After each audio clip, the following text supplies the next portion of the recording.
Idugtong ko na rin na walang peke sa mukha ko. Hindi rin pustiso ang ngipin ko. Ulitin ko, walang peke sa anumang bahagi ng aking mukha. Sir, una muna, tuloy na tuloy po ba yung nakaschedule na Blue Ribbon Committee on Monday, January 19? Yeah, mamaya. Anyway, may opening statement Okay, ako, sir. pwede? Go ahead, sir. O, sige, okay. Magsabunutan daw kami. Yan ang reaction ni Senator Amy Marcos sa issue ng di umano ay pork barrel sa 2026 GAA, allocables and her baseless insults and untruthful criticisms against the Senate Blue Ribbon Committee, which I chair. Either Senator Amy thought na piluka yung buhok ko or she was insinuating na bakla ako. Kaya siya naghamon ng sabunutan. On both counts, I say nothing can be farthest from the truth. Una, hindi po piluka ang aking buhok. Idugtong ko na rin na walang peke sa mukha ko. Hindi rin pustiso ang ngipin ko. My teeth are all mine. Ulitin ko, walang peke sa anumang bahagi ng aking mukha. Pangalawa, lalong hindi ako bakla. At kung iniisip ni Senator Amy na bakla ako, wala siyang maaaring makita na macho dito sa mundo. Pangalawa, or anyway, please don't get me wrong, I have nothing against homosexuals. It is their choice and I respect them for that. But as far as I'm concerned, kahit hindi ako kagwapuhan, para sa akin, masarap pa rin na maging tunay na lalaki. At tulad ni Tito Soto at Kiringo Hunasan, macho din po ako. Lalaking lalaki. Period. End of discussion. On Monday, January 19, we will resume the Blue Ribbon Committee hearings to further clarify some issues surrounding the flood control anomalies. Hence, we'd like to know more about the so-called Cabral files. Not necessarily from Congressman Leandro Leviste, although he is most welcome to attend and participate in the hearing. In fact, we're also sending an invitation to the Speaker of the House of Representatives. But we prefer to get it from the original and official source itself, the DPWH, Department of Public Works and Highways. In this regard, we are issuing a subpoena duces tecum to Secretary Vince Dizon with the end in view of consolidating all the files, including but not limited to what the late Undersecretary Cabral left before she died, and which are confirmed to be in the possession of the department and which the Blue Ribbon Committee needs to further enhance our inquiry and investigation. Nag-usap na kami ni Secretary Vince tungkol dito last Monday at kung ano-ano mga files at dokumento ang kailangan namin. In relation to this, I received reliable information that former DPWH Secretary Manuel Bonoan deliberately submitted to Malacanang incorrect grid coordinates of thousands of flood control projects all over the country which form part of the Sumbong sa Pangulo website. This resulted in grossly inaccurate data involving some 421 ghost projects on previously inspected flood control projects earlier reported to the public by the said department, and which they are now trying to rectify by comparing the records in their multi-year planning and scheduling, or MIPS, MYPS, Project and Contract Management Application, or PCMA, and other related documents that remain intact and in the possession of the department. Second, we would like to clarify persistent reports that former Speaker Martin Romualdez had purchased a house and lot in a plush subdivision in Makati City using the Discayas as front in the said sale. If verified to be true, this could possibly establish a direct connection between the former Speaker and the Discayas. In this regard, we may invite the former owner of the property to shed light. This is what I'm advising Senator Amy Marcos. Noise does not convict. Neither does it indict even who may be perceived as the most guilty in the FCP or flood control project saga. Only evidence does. Kaya kung meron siyang mayambag na ebidensya para madiin ang kanyang pinsan, sumali siya sa pagdinig. Walang pipigil sa kanya at walang magbabawal sa sasabihin niya o gagawin niya. We would also seek further clarification from the so-called BGC boys and what prompted reports that they have recanted or planning to recant their testimonies before the committee or any other investigating body. I also intend to clarify with former Yusek Bernardo the circumstances behind a failed attempt by former Chief PNP and now MMDA General Manager Nicolas Torre to take him under the custody of the latter and find out for what purpose. We will also issue subpoena to personalities who snubbed our invitations during the last hearing under pain of contempt and arrest by the Senate Sergeant at Arms. With all that said, I'm ready to answer your questions. Sir, balikan ko lang yung kay Senator Amy Marcos. How do you find yung ganong klase ho ng statement o reaction sa inyo naging pahayag bilang isang lawmaker? Well, nakakagulo, no? Hindi nakakatulong. Kasi unang-una, wala talagang pagpipigil o pagbabawal na ginagawa. Particularly ang chairman o sinong miyembro ng komite na nag-aatin ng hearing. Sino kami para magbawal sa kasamahan namin? No? So talagang masyadong insulto sa integridad ng Senate Blue Ribbon Committee. Sa amin lahat, for that matter. Even to herself, kasi member siya ng Blue Ribbon eh. Hindi nga siya nag-a-attend, so paano niya masasabi na pinagbabawalan siya o sila? So, anong intention niya? Sirain yung credibility ng investigation ng Senate Blue Ribbon Committee? Hindi ko alam, kasi even earlier, di ba marami siyang sinasabi sa inyo na may babaliktad. Hindi ko alam kung bakit ginugulo niya. No? I think you better ask herself or her, no, regarding that issue.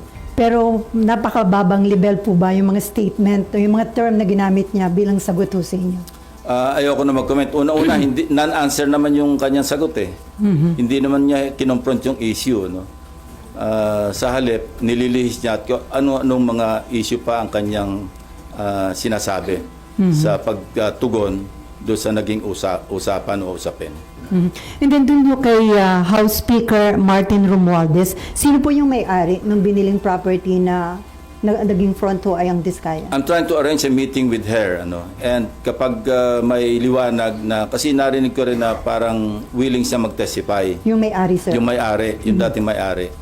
Para talagang, at least, pwede nating paghanapan o magsimula ng investigasyon tungkol sa direct connection o direct link between the Diskayas and the former speaker. Pero mag-attend na ho this coming Monday yung may-ari ng property? Sinasabi ko, nag-arrange ako ng meeting sa kanya at kung sasang-ayon siya na mag-attend, papadala namin siya ng invitation. Sino po yung source ng information na... Marami. Marami nagsasabi niyan. So ito na po yung pwedeng maging direct link at baka yung hindi... para may pagsimulan yung kung sino man yung gusto mag-imbestiga. Against former Speaker Romualdez? Not necessarily against, but to shed light.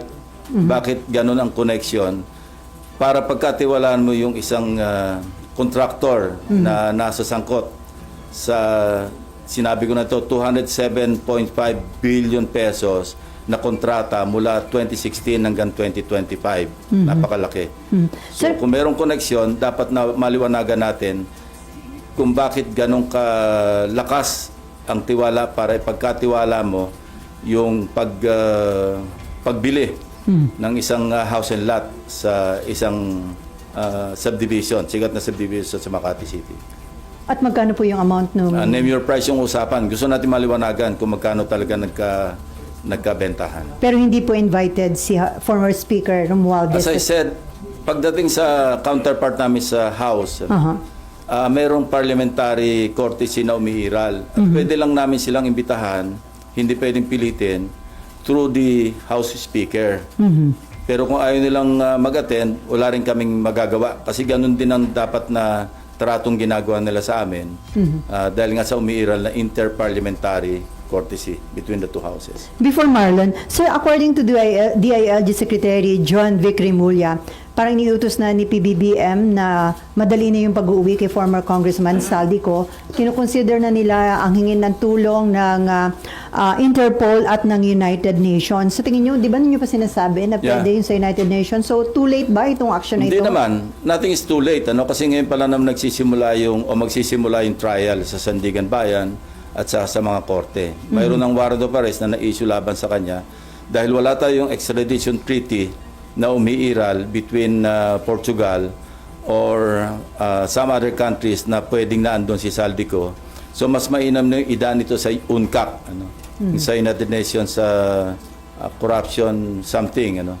192 member countries, member ang Pilipinas, at pwede tayong dumulog doon para maiuwi rito si former Congressman ko. So kapag hiningi na yung tulong ng UN at Interpol, sigurado na po yung maiuwi sa bansa? Malamang. At saka yung European Union, alam ko meron silang agreement na magtutulungan sila kung nasa isang bansa na walang extradition treaty ang naghihiling na bansa, pwedeng dalhin doon sa bansa na kung saan may umiiral na extradition. Maraming paraan.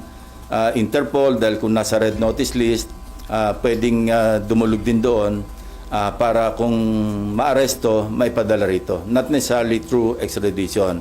Although mayroon din ako narinig ng instruction na mag-apply na o kaya magsagawa na ng preliminary talks with Portugal para magkaroon ng extradition treaty. Although long shot yun.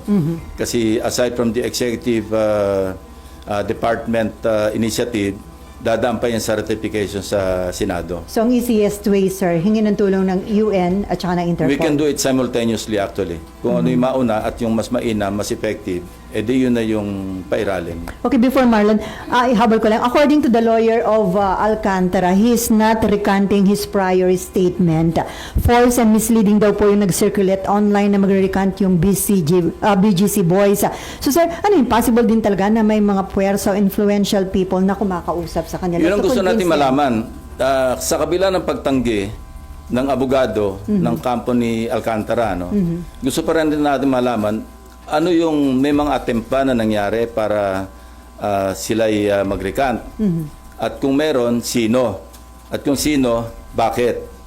Kaya ganun pa rin. Gusto pa rin natin maliwanagan yung istorya behind the reports na nag-recant na o nagpaplano mag-recant. Sina Alcantara, si Bryce Hernandez.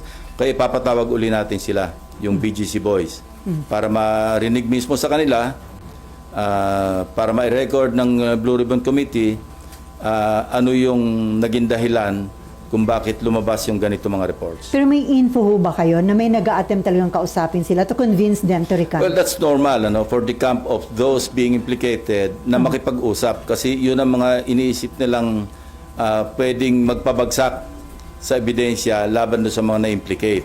Normal lang yun. Gusto natin maliwanagan, although sinabi ko na rin na hindi stand-alone yung kanilang testimonies kasi pwede itong maibangga do sa mga other corroborative documentary evidence pati ibang testimonya ng ibang testigo. So, pero siyempre may epekto yun maski paano do sa ebidensya. Lalo na sa pagdating sa trial kasi guilt beyond reasonable doubt ang threshold. Sa pagpapile ng kaso, yung probable cause or yung sinasabing reasonable certainty of conviction, medyo mababa yung threshold. Pero pagdating sa husgado, napakabigat nun. Guilt beyond reasonable doubt ang kinakailangan. So, lahat ng ebidensyang kailangan maisalang sa korte, kailangan nandoon. So, still, kailangan pa rin na nandyan yung matibay na testimonya ng mga sina Alcantara, Bryce Hernandez, JP Mendoza, para talagang masolidify yung kaso sa korte. At sila nandito pa rin, sir, sa Senate Custody. Nandiyan pa rin sila. So kung meron man nakikipag-usap, possible ba yun kung nakadetain sila? Hindi naman kailangan direktang kausapin sila. Pwedeng sa lawyer to lawyer. Okay, Marlon, and then Mayan. And then Amor. information, sir, niyo na intentionally mali yung sinabit niyang recording? Yes, very reliable. Sir, may witness, sir, na harap to testify on that. Meron. And what do you make of that, sir? Well, deliberate. Ibig sabihin, no-cover up niya talaga. Kaya looking back, naalala ko, meron siyang binanggit tungkol sa ilahad ko sa aking privilege speech doon sa nauhan. Ang sabi niya, mali raw yung grid coordinates. Although sigurado kami, kasi personal naming pinuntahan ng teams namin, yung mismong ghost flood control project. At nakausap mismo yung barangay chairman, mga tao doon, na talaga merong nakalaan na proyekto na hindi nagawa. No? So, doon pa lang, kasi nag-flashback sa akin yun eh. Kaya pala, sinasabi niyang ang grid coordinates daw mali, yung pala, nasa utak niya, alam niyang minali niya. Hindi naman kami, kasi at that time, sa privilege speech ko, wala pa naman yung sumbong sa Pangulo website eh. At least yung first privilege speech. So, nag-relay kami sa sarili naming sources. But eventually, I think sa second namin, nag-relay kami sa sumbong sa Pangulo. So, ganito kasi yung istorya. Ang unang report, 421 out of 8,000, di ba? So yun, bloated yun. Why? Because when the AFP, yung composite team or teams ng AFP, PNP, yung DepDep, kung pupunta sila sa isang lugar para mag-inspeksyon ng suspected ghost flood control projects, at mali yung grid coordinate, siyempre wala sila makikita project. So i-report nilang ghost yun. So ang outcome, masyadong bloated yung 421. So substantially, lower dapat yung bilang ng ghost flood control projects. Yun ang naging resulta nun. And the DPWH is now trying to rectify by comparing yung multi-year planning and scheduling. Kasi yun yung nasa plano, alam mo, multi-year. Ko-compare yun sa PCMA, yung sa monitoring. Pagka nagtugma, yun talaga yung grid coordinates. So yun ang ginagawa nila ngayon. At merong isusupina namin doon sa STECOM, tulad na sinabi ko kanina, yung DPWH. Nag-usap na kami ni Secretary Vince Dizon tungkol dito. Magpapadala siya ng 2 USEC para mag-testify at dalhin lahat yung dokumento kasi doon sa STECOM. Sir, anong ibig sabihin sa complicity ni Secretary Bonoan doon sa previous ghost flood control project? Well, maliwanag. Maliwanag kasi even sabihin natin hindi siya maging principal, sa cover up pa lang, no? Kitang-kita mo yung kanyang complicity. Now, Secretary Bonoan is in the United States. More or less, may idea naman kami, yung authorities, kung nasaan siya doon. And minomonitor naman siya ng ating embahada ron. So, kung may lalabas na waranto para sa kanya, kasi papadala namin siya ng subpina. At siyempre, hindi siya makakarating, makokontempt siya at pa-issue din namin ng warrant. Even in the absence of a judicial warrant, we can request the proper authorities para maibalik siya sa Pilipinas. Sir, may criminal liability na tingin nyo yung sa pag-cover up niya? Hindi lamang doon, kasi sabit na nga siya, di ba? In-implicate na siya ni Bernardo eh. Na tumatanggap siya, binadalan siya ng 1 billion pesos doon sa sinasabing listahan na hinandle ni Bernardo. So, kumbaga, minor lang itong pag-cover up niya sa complicity o sa criminal case o cases na haharapin niya. So Sir, sa halip na makipag-cooperate, nag-submit pa siya deliberately ng incorrect. Well, that's part of misleading Malacanang. Kasi yung sinabit niya sa PMS, yun niya, incorrect. And this information came precisely from the DPWH. Kasi na-check nga nila na mali-mali. Kung isa o dalawa lang yung mali, pwedeng inadvertently na-omit, o kaya nagkamali. Pero katakot-takot daw talaga, and kita nila na deliberate yung pagsasubmit ng mali-maling grid coordinates. So, sir, lalo isipin lang- mo, sumbong sa Pangulo, niloko niya pa. So lalo lang inilubog ni Secretary Bonoan yung sarili niya dito sa issue. Akala niya, makakalibre siya. Pero yung records, hahabulin ka ng paper trail eh. Like for example, halimbawa si Speaker Romualdez, sa ngayon, as we speak, sasabihin ko pa rin, wala naman talagang directamenting nag-implicate sa kanya except Gutesa. matibay sana kung si Gutesa na andyan, nagpunta sa DOJ, sa Ombudsman, at nag-affirm ng kanyang affidavit. Pero dahil wala siya, ngayon, kung meron si Senator Amy na ebidensya mapapakita, most welcome siya mag-attend. Huwag niyang kaming siraan na pinagbabawalan na implicate si former Speaker Romualdez. Kaya sa Lunes, kung meron siya pinanghawakan, pumunta siya, kung gusto niya, bibigyan ko siya ng isang oras para ilahad-lahat yung kanyang ebidensya kung meron. So sir, may nag-volunteer sa inyo para ibigay yung info tungkol doon sa biniling property ng... Yeah, May actually nag-volunteer. meron. Kaya nga pinaparents ko na kung pwedeng makausap yung dating may-ari para siya na mismo yung magsabi ng Detalye. ng mga detalye. Ang meeting nyo before January 19. Pinipilit kong before Monday. Para kung sakali pwede siya mag-appear Yeah. on Correct. 19. Okay, may Ann. Sir, yung maling grid coordinates ni Sec Bonoan, so technically niloko niya si Pangulo. Hindi technically, niloko niya si Pangulo. Sir, layman's term, nag-submit siya ng grid coordinates. Sa PMS, oh. Opo. Ibig bang sabihin, sir, kung yun yung sinunod, merong project na makikita doon? Hindi. Ano- Pag mali-maling grid coordinates, siyempre, walang project doon sa grid coordinates. Mali eh. So pag inspection nitong DepDep ng AFP, ng PNP, wala makitang project, i-report nilang ghost yun.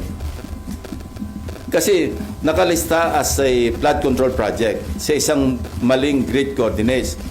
Pag pinunta mo yung grid coordinates, wala ka makitang proyekto. So naturalmente, i-report nila, ghost ito, walang proyekto eh. Lalong napahamak Bloated. lalong napahamak yung DPWH, sir, kasi mali yung grid coordinates. Hindi, pero nire-rectify na nila ngayon eh. Nagsasagawa sila ng panibagong inspeksyon doon sa mga tamang grid coordinates. Ang naging implication lang is yung 421. Kaya nung nag-extrapolate ako, di ba?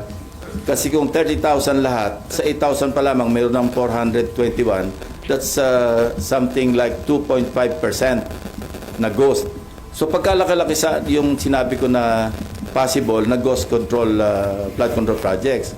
So bloated yun, substantially bababa yun. But it doesn't mean na walang ghost flood control projects. Kasi kami mismo, may mga nakita kami eh. Sir, sabi nyo, ihasabpina na po siya this coming for the... Okay, so hindi siya makakarating kasi nasa US siya. Iko-contempt nyo, iwawarrant. What happens next? May huhuli ba sa may kanya? warrant siya, may legislative warrant siya na pwede siyang hulihin. So we will make arrangements with the US Embassy, the Ambassador Babe Romualdez, na kung pwede makipagtulungan, makipag-coordinate sa US authorities para maibalik siya rito. Technically, maaaresto siya sa US para maharap siya dito. May harap siya dito. Unang-una, siyempre, mag-expire yung visa niya, yung stay niya. He cannot stay there forever. Kasi normally, di ba, binibigay na yung longest na stay sa Amerika is 6 months. No? Kaya kung lalampas siya doon, magiging ano na siya, parang unauthorized na yung stay niya. So, hindi extradition, deportation ang mangyayari. Okay, before Amor, sir, nabanggit niyo doon sa Cabral files, may 5 cabinet members, di ba? Invited po ba sila sa next hearing? Hindi pa kasi alam niyo may nakiusap si Senate President Soto. Huwag masyadong marami kasi nakatunganga lang yung iba eh. Hindi naman natatanong. Let's just focus on the more significant parang issues to be tackled. Anyway, mahaba pa naman. Pwede pang tumawag na susunod na pagdinig kung ipapatawag natin yung mga dapat ipatawag. May report po na sinabi daw ni Congressman Leandro Leviste na inalok si Cabral na maging state witness kapalit ng pag-implicate kay dating Budget Secretary Amena Pangandaman. Doon po ba, sir, sa naging initial meeting ng office nyo sa abogado ni Cabral? Walang may ganon. mention na ganon? Ang na-mention lang is willing siyang mag-testify, willing siyang mag-cooperate. Kaya lang, noong mga initial information na binibigay, hindi kami nag-agree dahil sa tingin ko kulang-kulang. Kasi ang sinasabi lang doon, kinonfront namin siya tungkol sa sinasabi ni Bernardo na nadala sa kanya ng pera sa bahay niya, hindi ba?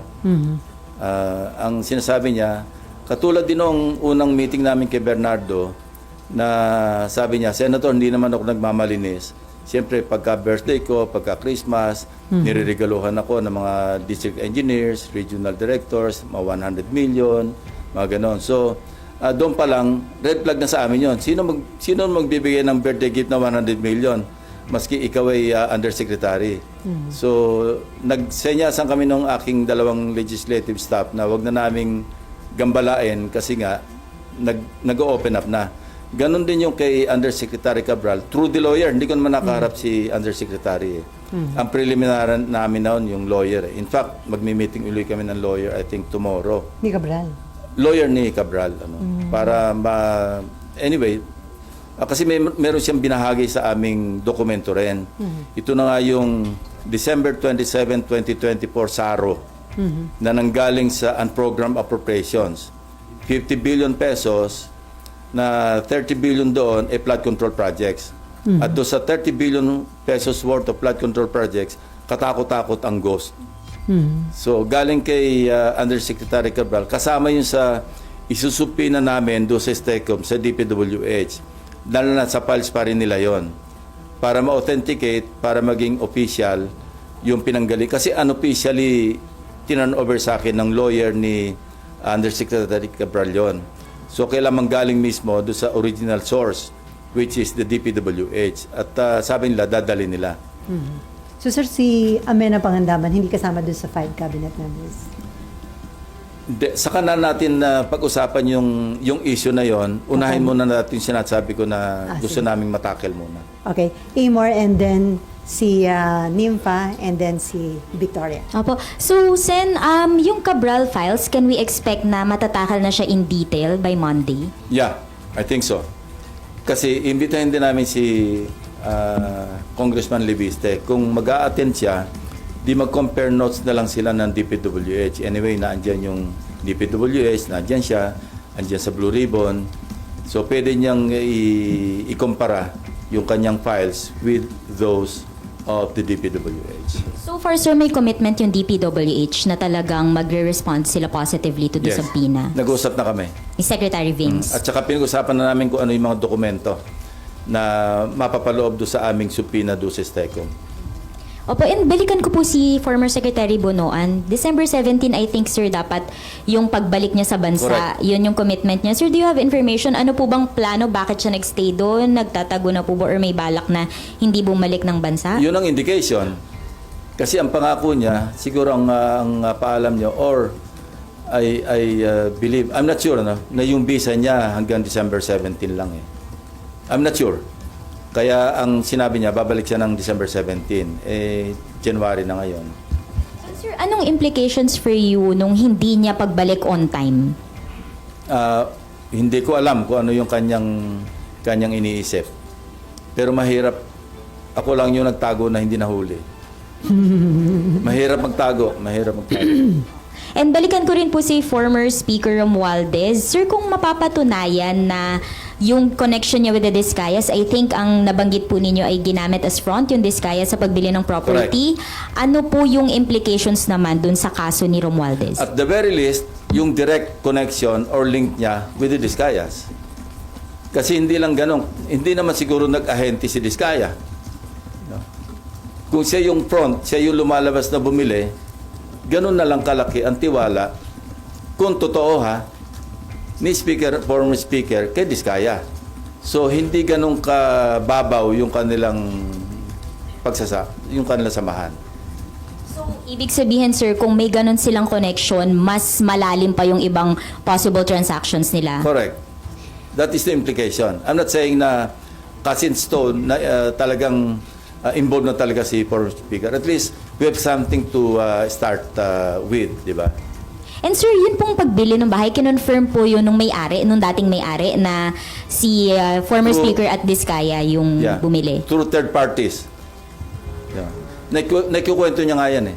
Kasi ang isa sa mga kwento, nung mapanood ng mga maid, sina Discaya rito, ma'am, yan yung bumili ng bahay mo ah.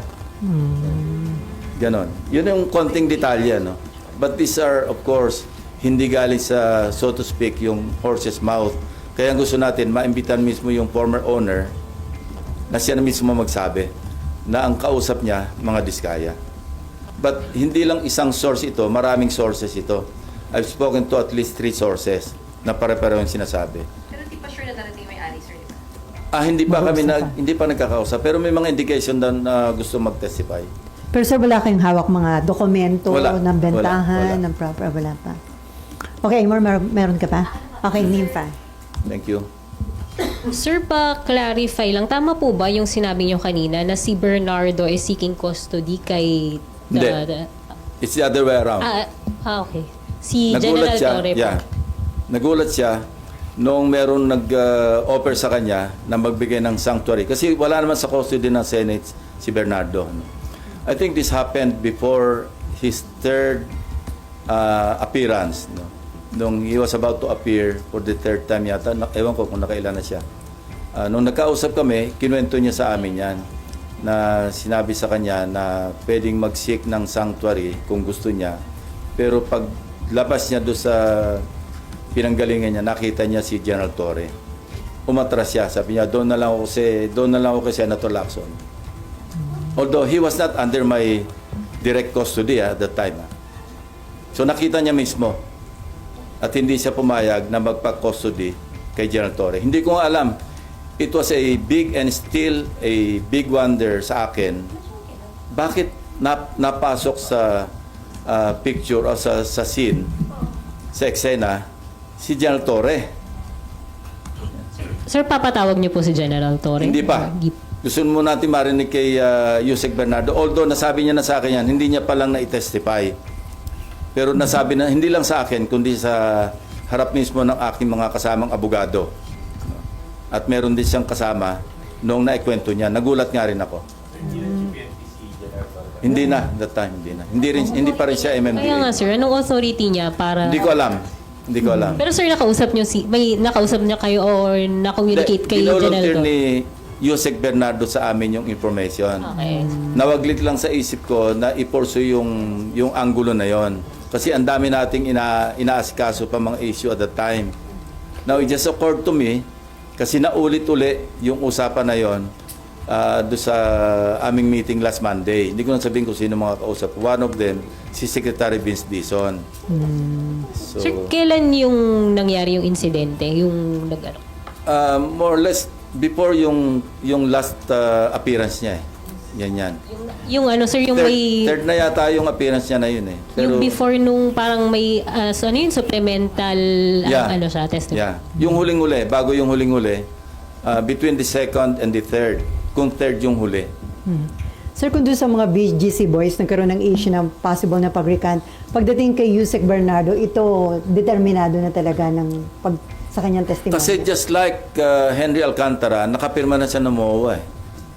So, wala Meron na siyang atrasan commitment. yun. Well, anytime pwede mangyaring umatras, pero anong mahihitan la? They are applying to be State witness. state witnesses or at least ma-discharge sila pagdating sa korte na maging state witness. And halimbawa si Alcantara, it won't make sense na mag-recant siya kasi nakapag-restitute na siya eh. Di ba initially, ilan yun? 100 million. Tapos nagdagdag pa siya ng another 7. Anyway, paano siya magre-recant? Ano yung sinuli niya?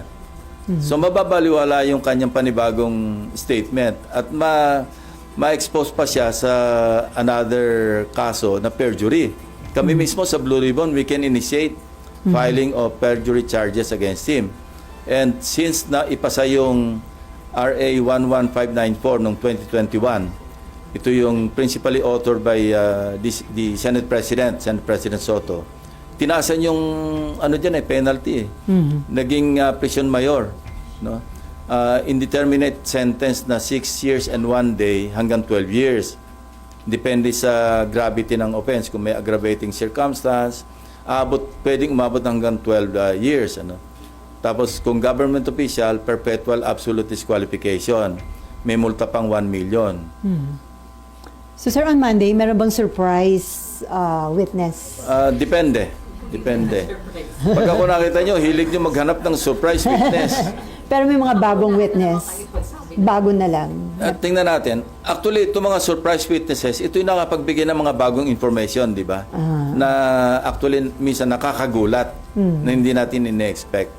So, let's see kung meron. Kasi between now and Monday, we have a few days more, di ba? Okay, Daniel. Si Victoria... Victoria muna pala. Sorry, and then Daniel. Sorry, Victoria. Nalimutan. Sir, sorry, babalikan ko lang yung tanong ni Mayan. Yung sabi niyo po na nagbigay ng maling coordinates si Secretary Bonoan, tapos ang lumabas mga parang ghost projects. Pero yun nga, hindi ba makakasama lang din lalo sa DPWH yun? Kasi nadagdagan yung ghost projects. So ano yung gusto niyong i-cover up? Nadagdagan yung... Hindi, ang kino-cover up niya kasi somehow, meron siyang complicity sa mga ghost flood control eh. So nililigaw niya para ma-weekend yung teorya na may mga... or masira yung kredibilidad na yung mga ghost flood control projects talagang ghost. Nakita mo yung logic, di ba? Na kasi pag pumalpak ka sa mga 3, 4, 5 ghost, ibig sabihin, wala yung sumbong sa Pangulo website, hindi reliable yan. Wala yung kredibilidad ng mga ghost, mali-mali yan, hindi talaga ghost yan. Probably, ganun lang naisip ko na motibo niya. Bakit niya ililigaw? At that time, he was still a member of the cabinet. Kaya nag-flashback sa akin yung interview sa kanya na hindi, yung sanauhan, mali yung grid coordinates yan. Paano niya nalaman? Yung pala, nasa utak niya na talaga na minali niya yung sinabit sa sumbong sa Sir, Pangulo. Alam na ng Pangulo na... Probably, mali-mali. kasi alam ng DPWH eh. I think the President was already briefed in this regard. And then sir, yung scope, sabi niyo hindi ito yung last na hearing. Ilan pa yung nakikita niyong hearings? And magtitingin pa ba kayo ng ibang projects sa Luzon, Visayas, Mindanao na ghost or Hindi, substandard? ginagawa na ngayon ng DepDev ng DPWH. Binabangganan nila yung MIPS at saka yung PCMA para accurate yung grid coordinates. Yun. So ilang hearing pa nakikita niyo, sir? Hindi ko masabi eh. Pero before the resumption Gusto of... na namin i-wind up kasi it's taking too much of our time. Kasi meron pa kaming political dynasty. Kasi sa Electoral Reforms Committee yun naka-refer, nakapag isang hearing na gusto namin tapusin. Tapos yung BARM election na inauthor ni yung bill, inauthor or resolution, inauthor ni Majority Leader Subiri sa Electoral Reforms din yun, which I chair, which I would like to parang i-unload na pero wala naman takers. So yun siyempre magko-committee hearing din kami doon eh. Pero sa may partial report na ba? Dinadraft. Mahina itong mga staff ko. Sabi ko before mag-break noong December, tapusin nila eh. Ngayon wala pa. Wala, nakatingin lang sa akin, walang tumatango. Okay, meron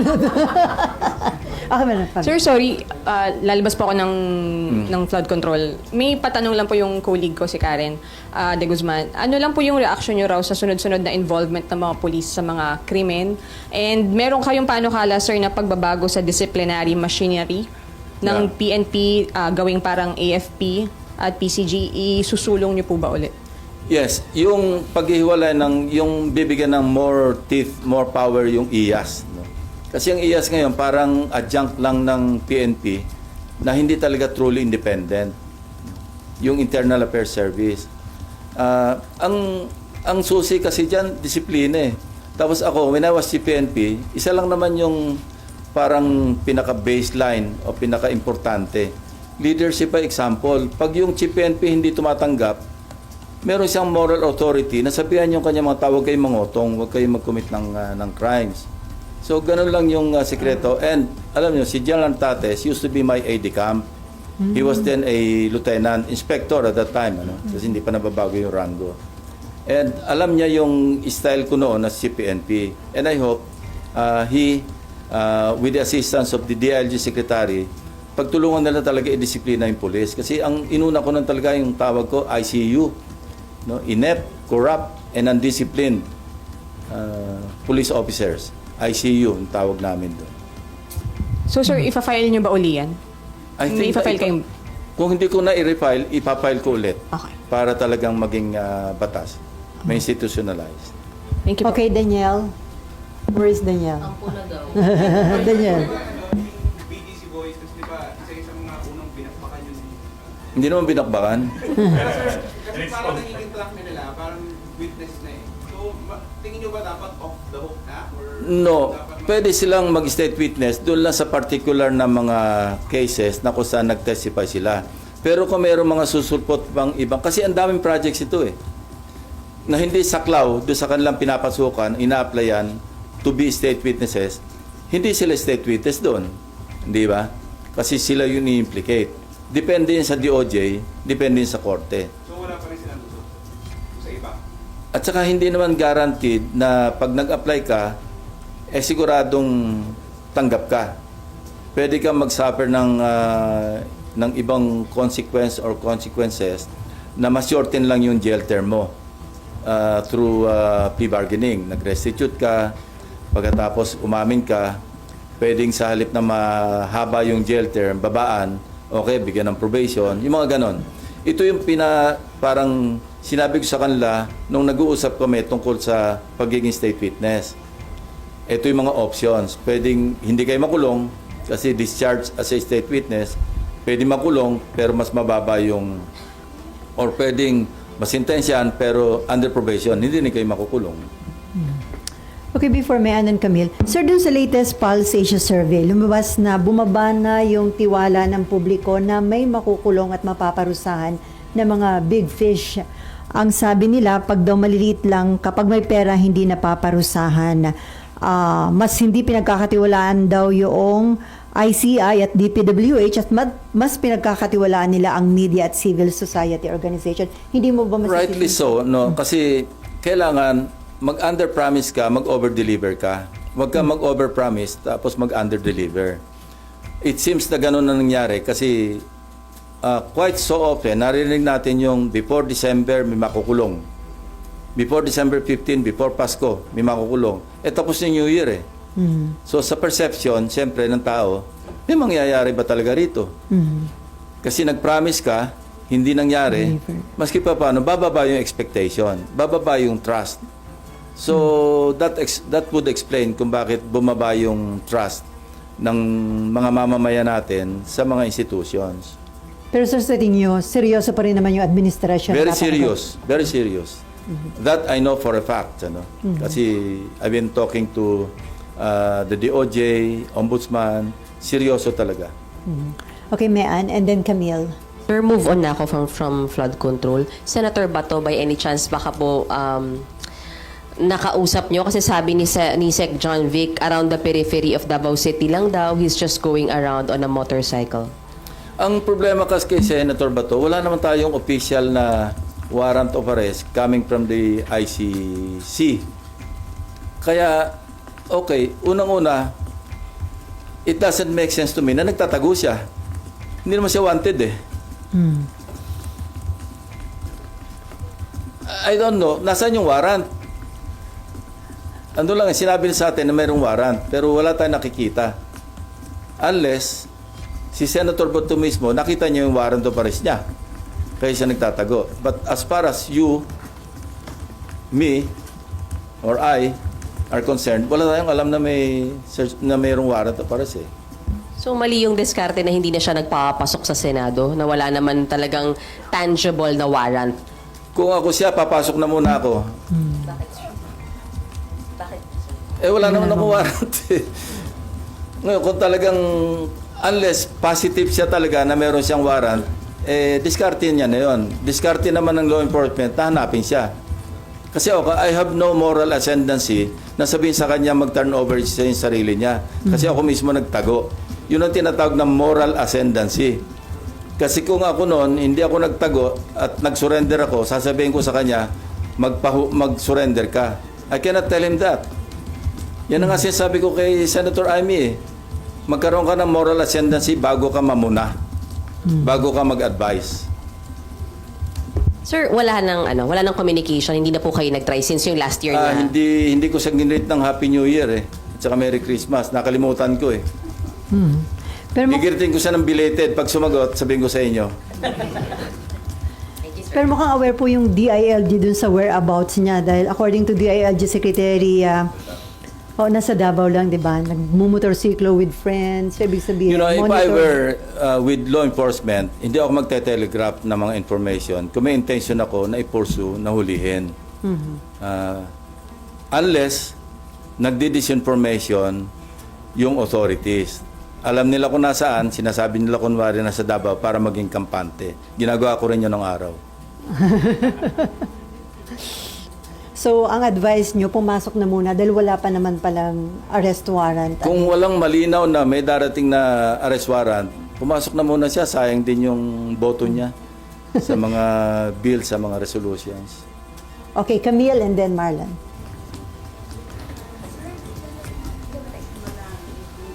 Nasaan na yun? Si Camille Balagtas. Walang, nasa ng microphone. Ayan. Sir Camille Balagtas po. Sir, alam naman po ng marami ever since ng panahon pa ni GMA, masyado kayong critical pagdating sa corruption. Personally, sir, kasi naging police din po tayo and yung inyong is corruption in the Philippines primarily a failure of laws, institution, or political will? And which one worry you most today? Lalo po, masyadong putok na putok yung corruption everywhere. Ang mas nakaka-worry yung naging kultura. Naging kultura na eh. Parang is no longer an exception. Parang nagsisimula kasi yan kapag wala napaparusahan. So, siyempre, nakikita ng mga sumusunod na, lulusot naman tayo eh. So, it's a combination of all the factors that you mentioned, actually. Sir, where should accountability begin? Malacanang ba? Congress? Leaders. Mga leaders dapat magsimula. Yung responsibility at the very least, Yung accountability, doon lang ito sa mga nagko-commit ng krimen o kaya ng corruption. Dapat maging held accountable at talagang magkaroon ng logical conclusion. Otherwise, pamamarisan talaga eh. Alam nyo, with all the yung mga brickbats, mga criticisms na tatanggap ni Congressman Libiste, pasalamat na rin tayo na merong Congressman Libiste na at least naglalahad ng mga nalalaman niya na lumalabas talagang maski sinong tamaan, maski mga kasamahan niya. No, I'm not referring to Kiko Barsaga, ibang level naman 'yon. At least si Congressman Leandro Libiste, being raw, very raw as he is as a politician, hindi yung para makapag-put on the spot sa mga iba't ibang personalities. Wag na yung may motibo siyang political. The mere fact na meron siyang sinishare sa media, sa atin, at least merong vanguard, merong parang deterrent na merong isa na talagang magsasalita come what may. Anyway, on the side lang ito. Nag-message nga sa akin si Senator Legarda. Sabi niya kung pwedeng ma-advisean to at least calm down a little. In fact, nag-arrange ka ng meeting si Congressman Libiste with me. And yun ang request ni Senator Legarda kasi nga dumadaing daw sa kanya, sabi niya, bakit si Senator Lacson ganun din naman ang ginagawa? Bakit ako ganitong katindi yung balik sa akin? So ito yung pagiging raw na hindi niya alam yung laro sa politika. Na siyempre pag bumabatikos ka, mag-expect ka rin na babalikan ka. Not necessarily totoo yung binabalik sa iyo, pero ilalagay ka rin sa position na maging defensive ka. No? Ako, I've stayed long enough sa politics to understand na mangyayari talaga yun. But Congressman Libiste, that's why, somehow, my heart goes out to him. Lalo nang dumaing, umiiyak daw kay Senator Legarda. Bakit ako? Bakit ganito yung paninirala sa akin? Alam ko, Senator Ping, dumaan din siya sa ganyan. Pero mas matindi raw yung balik sa kanya. So, sir, may intention na patahimikin si Libiste? Well, from several quarters, why not? Kasi nga, siyempre, tinatamaan sila. Di ba ganyan din ginawa sa akin ni GMA? Hanggang sa talagang nag-fabricate ng kung ano, Ador Mawanay, No? Ginawa akong money launderer, ginawa akong drug lord. Ganyan, part ng ano yan eh. At that time, kasi neophyte din ako noon, I could not understand. No? But now, looking back, naintindihan ko na. Yun talaga yung laro eh. So, may schedule kayo ng meeting with Congressman Leandro? Hindi pa na-schedule, pero noon pa yan eh. Noon pa nagre-request ng meeting. Dahil nag-worry Hingi ng advice. si Senator Nangingi lang ng Loren. advice. Oh. Not through Senator Loren. Direkta naman siya. Meron naman ng number sa kanya. May number ako sa kanya. Kaya... Ate, okay, Leandro. wag yung bara-bara. At sabi ko na rin kay Senator Loren na parang i-telegraph niya ng konti. Wag yung araw-araw nasa TV siya. Kasi di ba nakakaumay din? Okay, Marlan. Sir, initially, yung binabanggit niyo na 421 ghost projects or less than that, initially sir, may figure kayo nun kung magkano? Hindi, sila yun eh. Doon nang galing eh. Kaya nag-extrapolate ako sa 30,000 kung 2.5% ang ghost. Tapos in-equate ko sa total amount ng mga flood control projects. Doon lumabas yung pagkalaki-laki numero.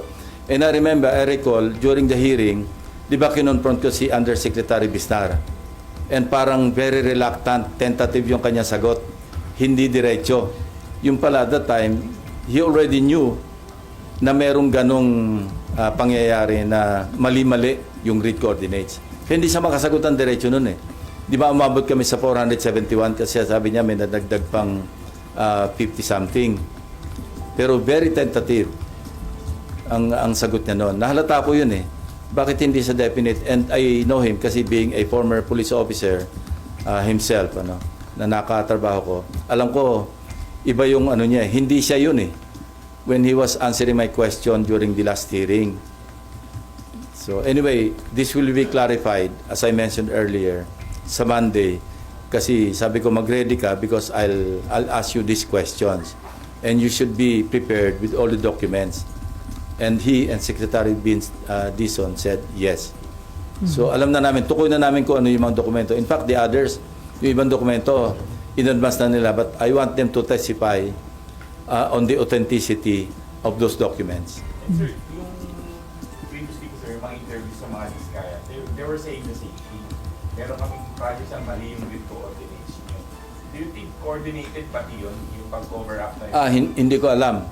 Although, yes, I remember, may sinasabing mali yung grid coordinates. Although ako, I will maintain na yung case studies namin, yung 6 na nakuha namin mga ghost projects, yun, eksakto yun. Kasi hindi lang naman isang source ang pinanggalingan ng grid coordinates. Kinuha rin namin yung grid coordinates hindi lang sa sumbong sa Pangulo, kundi sa DPWH website mismo. Kasi nasa open source naman yan eh. Alam namang i-research sa mga staff ko, yung sa open website, yung grid coordinates ng particular projects. Kasi may project description eh. So sa amin, tumbok namin, pag sinabi namin ghost, at least sa privilege speech ko noon, privilege speeches, alam namin ghost. Kaya with conviction yung delivery ko noon ng privilege speech. Sir, last question from Amor, pero bago kay Amor. Sir, some lawmakers o congressmen are planning to file impeachment complaint against the President and the Vice President. Pagdating to sa Pangulo, do you think marami pa rin siyang kaalyado at pwedeng hindi makalusot? No, ako, I cannot comment on that kasi pag na-transmit sa Senado yan, maging trial judge ako eh. So, ibabalik sa akin yan pag may sinabi ko, nag-comment ako tungkol sa impeachment, Pangulo man, Vice President man, o kung sinong impeachable official, babalik sa akin yun eh. Baka mapa-inhibit ako. Sayang naman yung maging boto ko for or against the respondent. So, I'd rather not comment pagdating sa impeachment, particularly or especially ng Pangulo at saka pangalawang Pangulo. Pero according to Senate President Soto, in case makarating dito sa Senate, sabi niya, a-actionan niya yun forthwith. Yun ang nasa Constitution eh. Oo. So makakaasa na yung taong bayan na ma-actionan forthwith yung articles of impeachment. Yung kasi nasa Constitution, shall act forthwith, di ba? Kaya wala naman choice kundi sundin yung Constitution. Na hindi nasunod sa nakalipas po na leadership. Well, forthwith. Basta gagawin na lang namin. Tama si Senator Soto doon. Forthwith. And then, ano po yung implication sa stability at economy ng bansa kung dalawang highest leader of the land ang may impeachment case, sir?